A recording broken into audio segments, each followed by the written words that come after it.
tediraɓe julɓe, wala deftere yewtani fi darngal bana alquran, wala deftere yewtani darngal bana alquran, wala mawdu mas'ala ka alquran yewtani ɗuɗɗum lortini ɗuɗɗum ha suraji muɗum temerre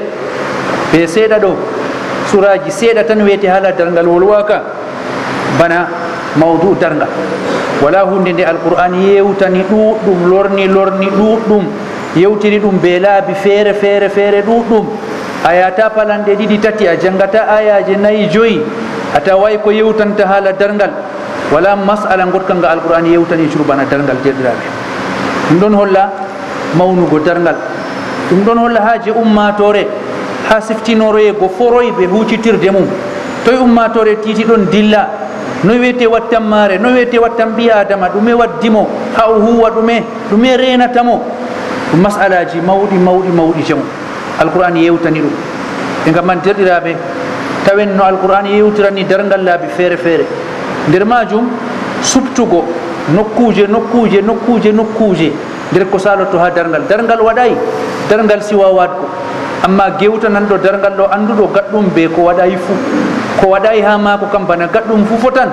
ngam man nder enɗam Allah caniɗo o subta ko tammi salago ha nder darngal man noon alquran yewta ɗum bana hunde nde waɗi ko waɗiri neeɓi, ɗum histoire, ɗum hunde salotonde ɗo yewte ba ɗum hunde salinde. alhaali bo nde siwa wadgo ɓura noon alquran wara yewta haala darngal, na bana waɗi bana ɗon waɗa jotta aɗo dari an on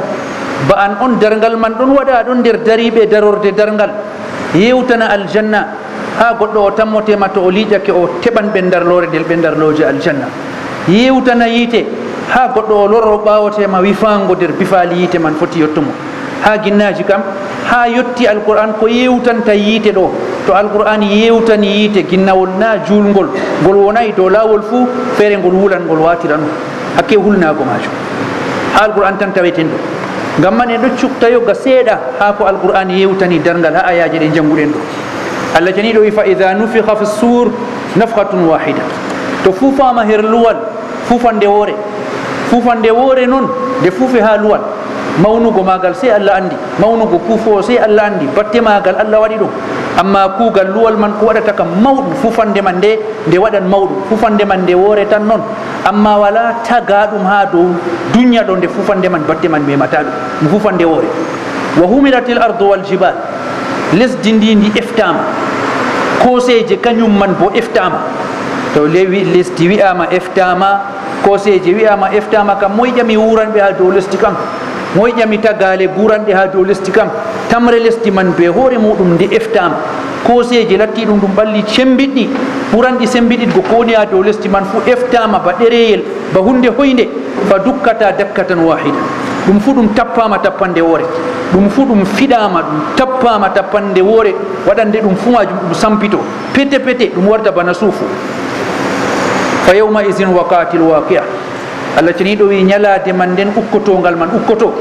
ñalade man nden darngal gewtantegal ngal ɗum wiyete ko artata ngal, to ɗum man waɗini ɗum man wiyete darngal majum ukkoto. ɗo kam ko larani lesdi, ko larani dow wan shakkati sama, Allah wi asama nga seeka, asama seeka warta perli, asama nga Allah on yewtani ha alquran wiyata farji il basara hal tara min futur, larta nga boɗɗum, a laran pergol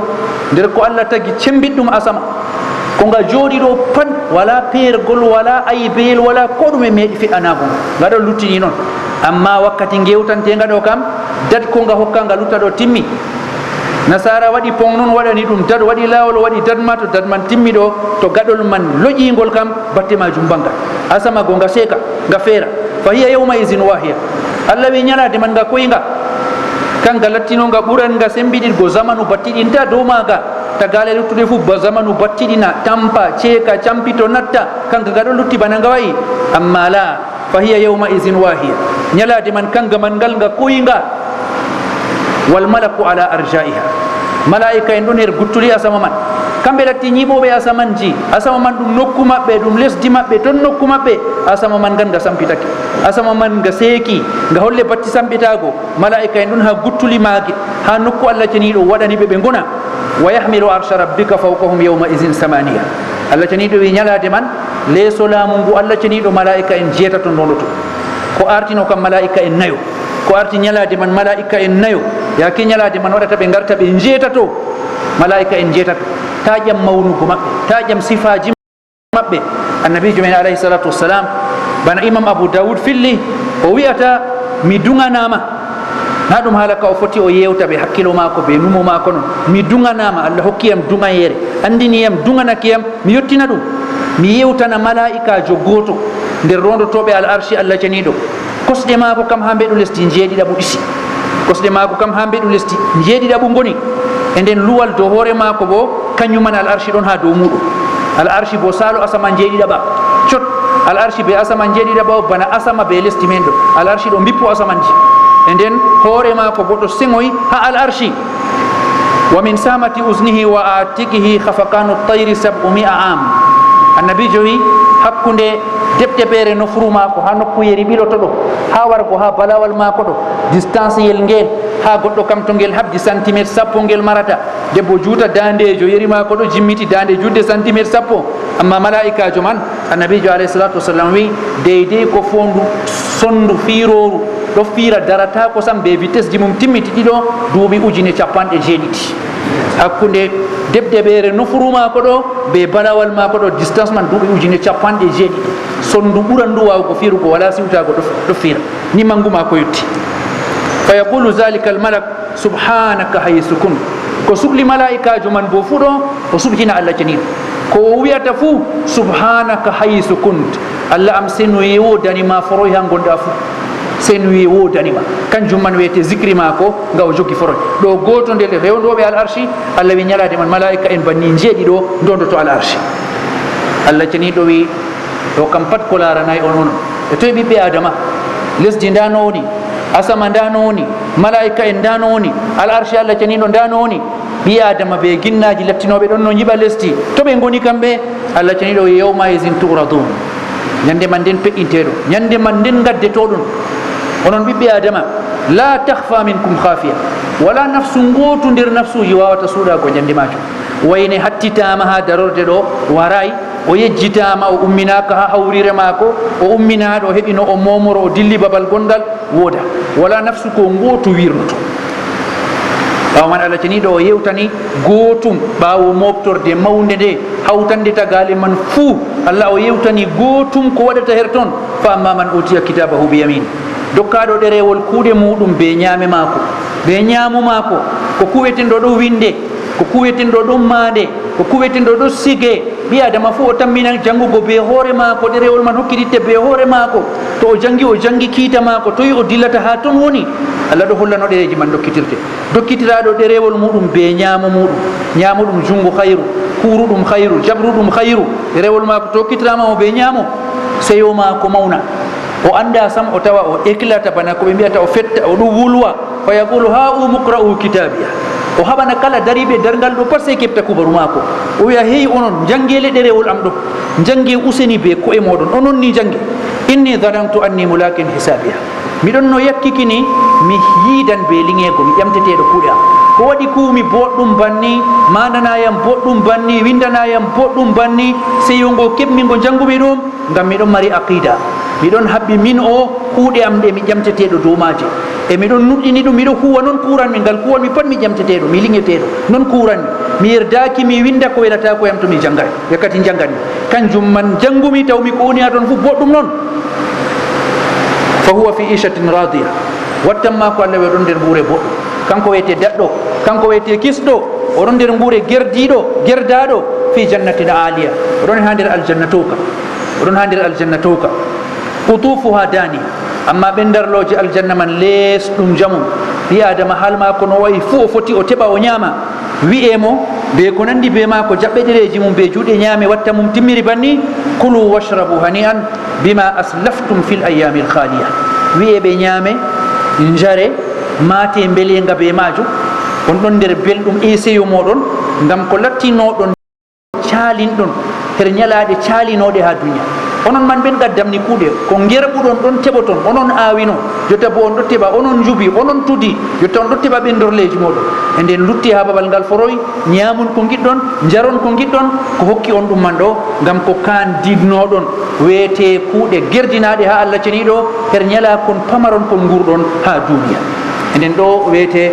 lardude woore ko saaloto gootum Allah ceniɗo suɓi nder ko saaloto ujineje malla million ji her darorde darngal man humpiti ɗum ummatore ba ɗum hunde nde waɗi timmi ase bo ɗum siwa waɗgo ba hunde nde ɗo waɗa jotta goto nder men fu tawaɗo ase bo ɗum siwa waɗgo. Allah waɗi ɗum bannon ngam ha ɗum nafa en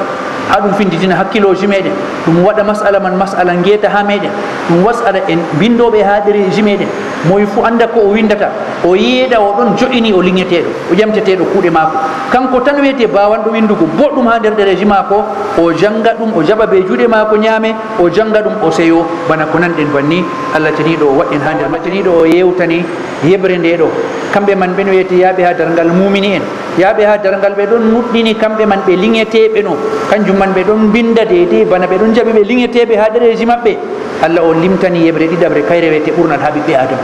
kayre wiyete ɓurnal ha ɓiɓɓe adama babal man fuu tawete o limtani seeɗa kam dano yakeji muɗum gaɗi ɓurnal bo dano yakeji muɗum gonata. Allah taniɗo yo maman utiya kitabahu bishimali amma on dokkaɗo ɗerewol kuugal muɗum be nano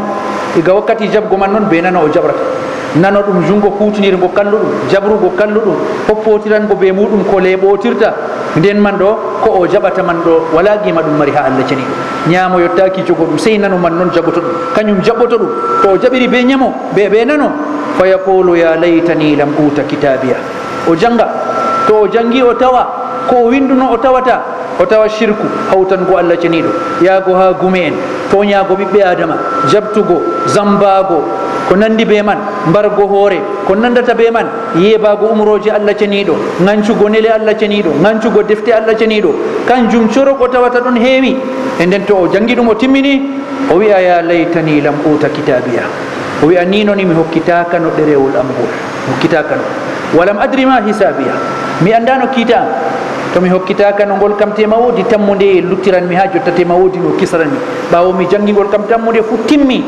wonnake. E nden mi andano ko wiyete kiita am ya laytaha kanatil qadiya o wiya ni noni waade nde maynomi ha duniya ɗo ni noni kayre woni fen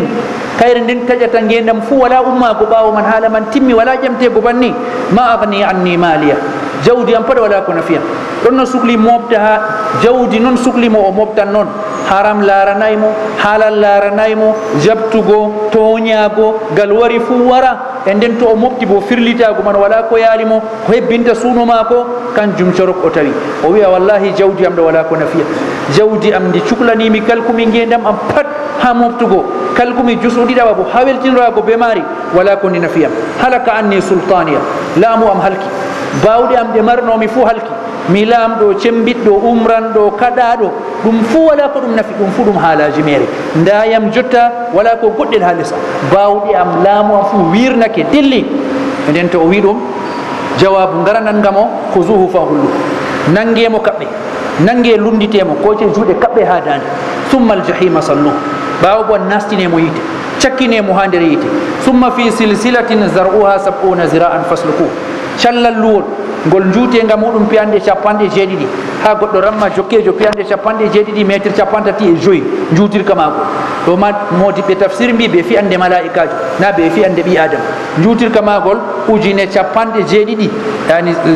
zaruha 70 zira'an zira'eje 70 naademo ha nder callal luwol ɗum ɗon holla o nastirta yite ba ɓalel maako ba o wayi ɗo o uppinte o maapinte o warta ɗum tagawa goɗga callal luwol ngol fuu ha ngol heɓa ngol filtamo callal luwol ngol juutenga muɗum piyanɗe 70 ha ngol filta ɓandu maako kangol wawata ɗum ha o haɓɓire be maako e nden o wartan ɗum tagala goɗga maapindiwa tiryinanaga ha nasta yite yangito. Allah ceniɗo wi innahu kana la yuminu billahi l azim wala takin oɗon nuɗɗini Allah ceniɗo mawɗo o oɗon wura ha lesdi amma o rekone sa jawmu lesdi o anditayi jawmu lesdi o anditayi yestiɗo je Allah o anditayi Allah ɗo woodi bawɗe umra mo haɗamo o anditayi Allah ɗo woodi bawɗe o turo ha yeeso muɗum o nufo o hormina ɗum o jaɓayno oɗo wura ha lesdi ba kanko tagini ba kanko mari ndi o weltiniro be moƴƴi Allah ceniɗo fuu o nuɗɗinayi Allah ceniɗo mawɗo o wala yahuddu ala ta'amil miskin wala ko suhlata mo sey hore maako o solnata do ñamnugo miskini o tampuɗo o bukaɗo o atimejo o gortallo o kaza ɗo laranayimo hore maako ɓe ko woni les maako kanjum tan suhlimo ko o mari fu ɗum ɓuura e banni hayru maako ƴaɓɓata ko yata ha woɗɓe tum ɗo dari ha maako noon falaysa lahu lyawma ha huna hamim o hoynaki en ɗam ha Allah ceniɗo o yettaki en ɗego ha Allah ceniɗo wi ha ɗo kam o wala sobajo wala mo o mari omo maako sobajo maako jawmu jawdijo kana sobiraɓe jurno jawmu laamujo na sobiraɓe jurno ɗume fo ɗon numa dow maɓɓe Allah wi ko goto wala hande wala ta'amun illa min ghislin hande kam wala ñamdu ndu o marata ha ɗo sey ko wiyete ghislin kanjum wiyete ko ilata ha yimɓe yiite wordi ilan ɗum ha yimɓe yiite kanjum man wiyete ñamdu maako la yakuluhu illa al khati'un wala ñamanɓe ɗum sina wofɓe ko ɗon ni ñamdu maako ghislin ha alakhira kam ha dunya kam o geddo Allah o kalluɗo o huuray bana no Allah janiɗo yiɗi kanko man on tan wiyete ɗum man ɗum laatoto ɗum ñamdu maako enen ɗo wiyete yeɓre ɗiɗaɓre masala ko larani jabbo ɗereji ɓe juuɗe ñaame ɓe juuɗe nane ɓe jeehi ha dunya ɗo ɓe nguuri ɓe bindi ɓe kuuwi amma nda natija ko ɓe kuuwi ndagal ɓe jaɓri ɗereji maɓɓe nda ko ɓe jangi nda ko ɓe tawi nda ko ɓe ngeli nda wattan maɓɓe kanjum man wiyete ɓe kocama ɓe kaɓɓama ɓe callaluji juuɗɗi ɗi ɓe cakkinama ha nder yite kanjum man wiyete nda ko wiyete ñamdu maɓɓe ɓe jaram maɓɓe kanjum ɓe wiyete gisli en Allah janiɗo o hisnu en onen en derɗiraɓe julɓe ayaji ɗe janguɗen ɗo ɗe ɗon kolla en wurtudu wuuru amma yedru masin nder ko saloto ñalade dargal ko saloto ɗo jur Allah o subtan suraji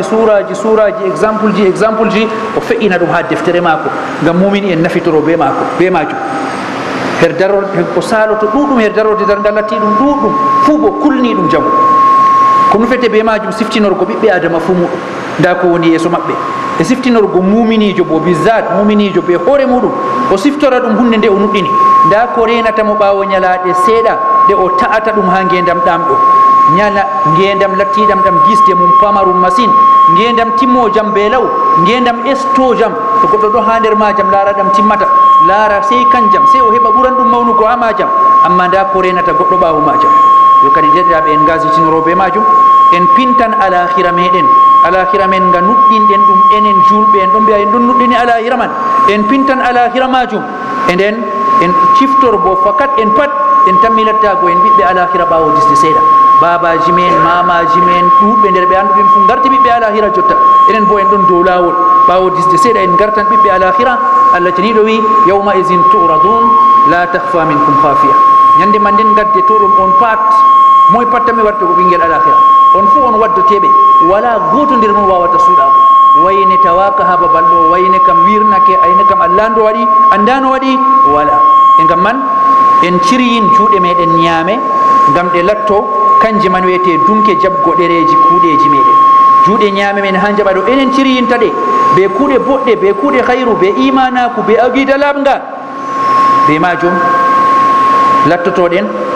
kisdam meɗen heɓroto be majum kisdam meɗen heɓroto yo kadi derɗiraɓe julɓe ɗo ɗum seeɗa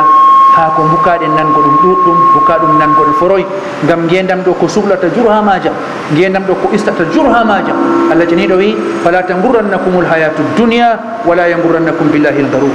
Allah janiɗo wi ngendam dunya ɗo ta esta on estan wuyitina ɓi adama ko wiyete alakhira ɗo kam inde tan woni ha hunduko mako wala lisafi gonga ko ɓuuri inde majum ngendam dunya estan e nden en godiyaji siftinego jur e noon Allah janiɗo wi shayɗan bo ta estira on be Allah janiɗo e nden shayɗan bo estan e nden cakka estoji ɗiɗi mawɗi man ɗi ɓi adama ko wallidittamo ha estol man ta sargamo jurgam tum latto woodi ko siftinortamo alakhira be yake mako no tammi wonko ha alakhira be man inchallah ɗum wallitittamo heɓa o wooɗa heɓa o tasko heɓa o siryo Allah janiɗo hokko en alakhira boɗɗo Allah janiɗo wat dunya ɗo ɗum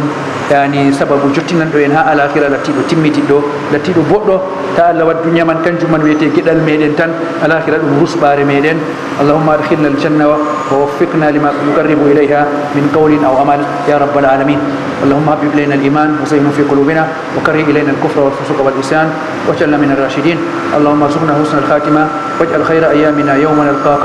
يا رب العالمين اللهم آمنا في أوطاننا وأصل أئمتنا وولاة أمورنا واجعل بلدنا آمنا مطمئنا رخاء وسائر بلاد المسلمين يا رب العالمين. اللهم قوي إيماننا بك وبكتابك وبرسولك وباليوم الآخر وارزقنا الأمل والاستعداد لهذا اليوم العظيم يا رب العالمين. ربنا آتنا في الدنيا حسنة وفي الآخرة حسنة وقنا عذاب النار. عباد الله، إن الله يأمر بالعدل والإحسان وإيتاء ذي القربى وينهى عن الفحشاء والمنكر والبغي يعظكم لعلكم تذكرون. فاذكروا الله العظيم الجليل يذكركم واشكروه على نعمه وفضله يزدكم